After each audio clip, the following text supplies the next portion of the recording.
Dear students, in this video you can learn the detailed summary of the first lesson in English, The Portrait of a Lady, written by Khushwant Singh. Hope this video help you learn the summary. Family is considered to be the most essential part of a person's life. Every individual is taught about the importance of a family since their childhood days. I hope you all know about nuclear family and joint family. Some of you might have experienced a small and cute family which is composed of parents and children, where most of us enjoy an extended family which consists of parents, children, spouses of the children and their offsprings in one household. Undoubtedly, grandparents are the incomparable assets to the grandchildren which could be enjoyed only in the joint family. The bond of love and sharing between a grandchild and a grandparent is somewhat very special, significant, much deeper.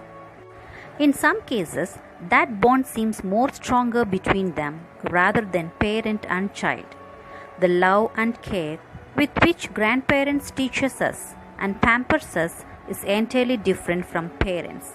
The protection and care that a child feels below their hands can be felt nowhere else. The moral values and teaching that a child receives from his or her grandparents while listening their stories and experiences cannot be found in any of books and classes.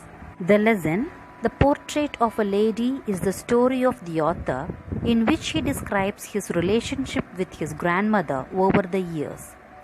He pens down his daily activities and how she evolved as a character as time passed by. Before we start the lesson, let's know about the author. Khushwant Singh was born on 2nd February 1915 in Hardali, Hushab district, Punjab, in a Sikh family. He was the younger son of Sir Shobhan Singh and Veeran Bhai. His father was an Indian civil contractor, prominent builder and real estate developer of Delhi. Khushwant Singh was an Indian author, lawyer, diplomat, journalist and politician. He was educated in Modern School New Delhi, St. Stephen's College and graduated from Government College Lahore. He earned an LLB from King's College London. Khushwant Singh started his professional career as a practicing lawyer in 1939 and then he joined in the Indian Foreign Service in 1947. He was married to Ghanwal Malik, his childhood friend. They had a son named Rahul Singh and a daughter named Mala. As a writer, he is best known for his keen secularism, sarcasm and love for poetry. He served as the editor of several literary and news magazines as well as 2 newspapers. Khushwant Singh was awarded with Padma Bhushan in 1974, Padma Vibhushan by the Government of India and Sahitya Akademi Fellowship by Sahitya Academy of India. He was also honoured with many honorary awards like Honest Man of the Year, Order of Khalsa and many other. He was also given All India Minorities Forum Annual Fellowship Award. The Mark of Vishnu, A History of Sikhs, The Train to Pakistan, We Indians, Death at My Doorstep, The End of India, and Sahibs Who Loved India are some of his brilliant works. He died of cardiac arrest at the age of 99 at his residence on 20th March 2014 at Sujan Singh Park, Delhi.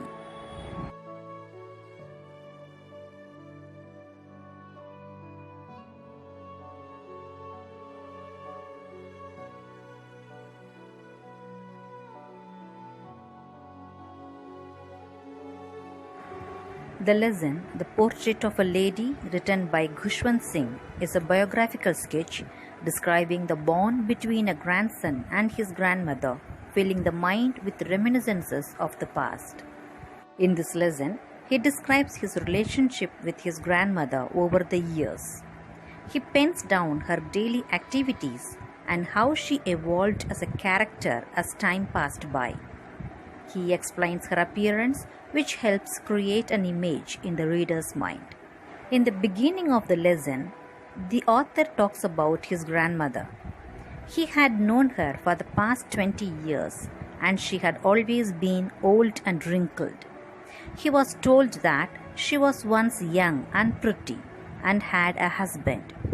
His grandfather's portrait hung on the wall, in which he wore loose-fitted clothes, a turban, and had a long white-colored beard that reached his chest. He also appeared very old, and the author thought that he was someone who could have many grandchildren but not a wife or children.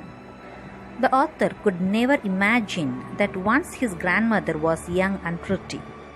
He could not connect to this idea. She used to tell him and his cousins about her childhood memories, like the games she used to play as a child. His grandmother was short, fat, and slightly bent in posture, and her face had lots of wrinkles. She seemed so old, and she had been the same for the past 20 years. According to the author, she was beautiful but not pretty. She walked around the house unsteadily, wearing spotless white clothes, with beads of the rosary hanging from one hand and the other hand rested on her back for support. Her silver locks were scattered untidily over her pale, puckered face, and her lips constantly moved in inaudible prayer. The author compares her to the winter landscape in the mountains, which has a peaceful and calm feel. She was a live example of a pure, white, peace-emitting entity. The author lived with her in the village. They were good friends. His parents left him with her to settle in the city. The author's grandmother used to wake him up every morning and get him ready for school. She would recite her morning prayers while she dressed him up, and he loved her voice but would not try to memorize a word of what she spoke. She would make his things ready, like a wooden slate, a tiny earthen ink pot, and a red pen. He would eat a thick stale chapati with butter and sugar spread on it. They both used to walk to school, and his grandmother carried stale chapatis with her to feed the village dogs. His grandmother would accompany him to the school, as the temple was attached to the school, and she used to visit the temple daily.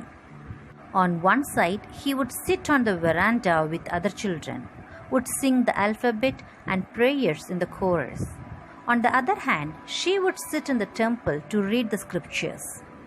After finishing, they would walk back home together. The village dogs would meet them at the village door and follow them to their home, growling and fighting with each other for the stale chapatis that she fed them. When his parents got settled in the city, they called them. That was the turning point of his friendship with his grandmother. They shared the same room, but she no longer would give him company to his school. He started going to an English medium school, and a motor bus would come to pick and drop him. There were no dogs in the streets whom she could feed as she did in the village. So she started feeding sparrows in the verandas of their house. As the years passed in the city, their interaction reduced. For some time, she continued to wake him up and would get him ready for school.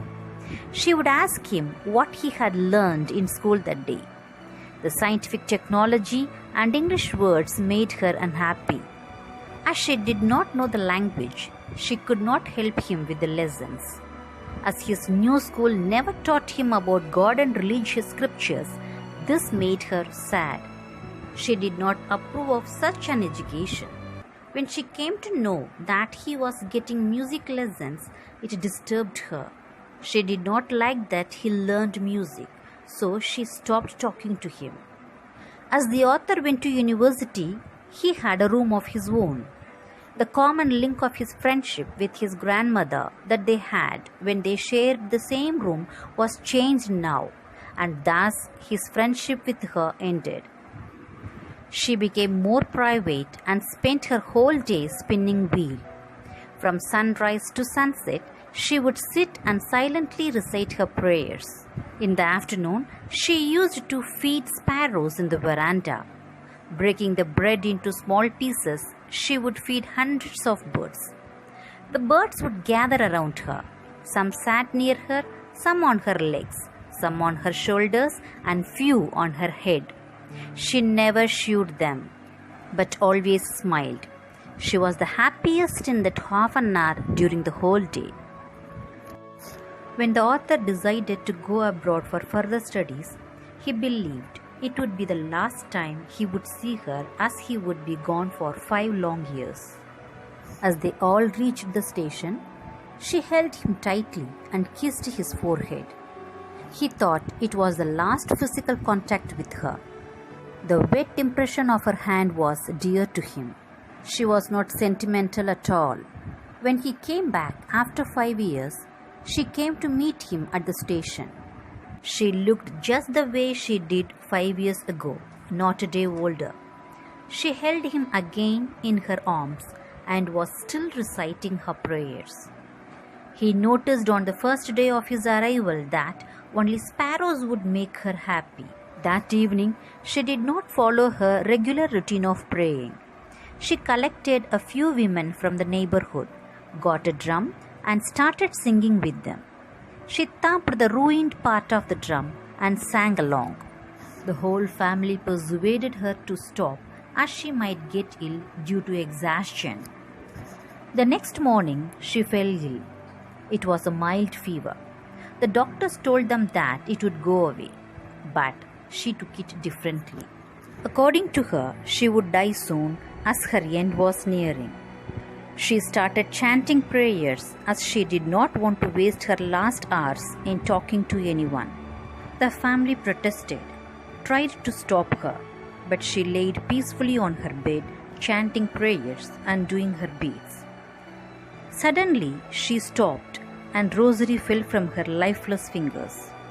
A calm, pale appearance spread on her face, and she was dead. The family lifted her from the bed, laid her on the ground, and wrapped her with a red-colored cloth. Thousands of birds sat silently near her. The author's mother fetched some bread for the birds, but they did not eat any. They flew away later as the family carried the dead body. The sweeper removed the crumbs the next morning. The birds were so sensitive. They did not want to eat bread, but were mourning the death of the one who had fed them for so many days. The story puts light on the need of companionship and friendship felt by our elders. It also shows how love and emotion is experienced not only by human beings but animals and birds too.